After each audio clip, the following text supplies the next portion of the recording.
in April, right before I was teaching spring term at Edmonds Community College, I got this announcement, or actually a month before, about Voices in Wartime, and I didn't know anything about it at all, but I knew I wanted to go because I'd been feeling really alienated and isolated myself, feeling like, why are we not talking about this as a campus? Why is there not more activity going on around the issue of Iraq, around the issue of Darfur? Why are we not talking about these things?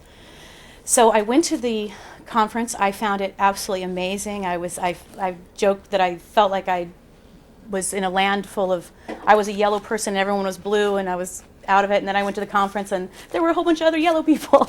It was so exciting for me to know that there are so many people, that there's this huge web and I'm just this little tiny dot in that, but there's a greater community. It was really heartwarming.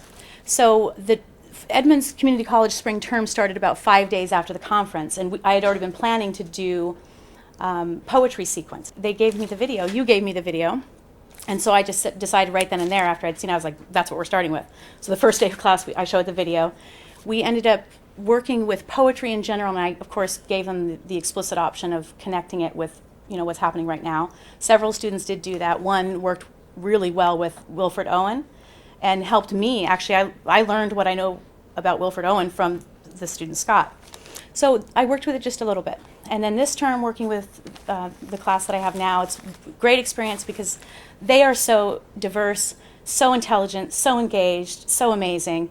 And also because we have 3 hours a day. We have a little over 3 hours a day to work together. And so it's been a really amazing opportunity to kind of go a little bit deeper with that. So we did work with Voices in Wartime. We were working with war poetry and explicating war poetry. And then we showed the Voices in Wartime, and then Andy came, and so that's where we are. I just want to read a couple of things that my students have written that are responses to two questions. It's kind of a mixed bag what I'll be reading, but the first question was, what has been your experience with war and echoes of war, which is a term that I think Andy introduced me to, and I love it because it fits in really well with Susan Griffin's idea that, that it doesn't stop with the war, it keeps going and going, as we all know. The second question was, how specifically do you feel about the work that we've done with Voices in Wartime? And I think that the range of things that I'm going to read here, student voices, expresses the kind of crystal of, sides of the issue. So the first one says, I don't have a personal experience about war. I never really cared for what was going outside of my life. There are reasons for that, but I'm not going to go into detail. I think that says volumes. He says, our work with Voices in Wartime has been a good experience for me. It showed me a lot. Things like how it can affect the people in the U.S. It made me focus on the war a little more than I used to. Okay, the next one says, I don't have a personal experience with war. I have, however, learned a lot more about war. I've been motivated to get more information on veterans and their mental status and the things they go through. This is the student who came up with the idea to have a picnic with the students from our class and with homeless veterans so that we could get dialogic with each other and learn from each other, which is amazing. We're going to make it happen. Talking about grandparents having been involved in the Korean War, and then the student says, so the Korean War was a subject which I had to study to get good grades. That's part of the problem, as we all know, right? So it says, however, watching Voices in Wartime made me think about war and imagine wartime. It was a good time that we could know someone is actually doing something about the war. That makes me get courage to do something and express my thoughts about the war. Through this time, I can grow up a little bit. Interesting. And now this one I love because it connects with the idea of bearing witness, which is a really strong idea in Susan Griffin's text. Even though we are not in battle, we have been witnesses to the war. And I thought that was absolutely beautifully put. All these experiences of war, even though we were not in the war, these experiences have been affecting us psychologically.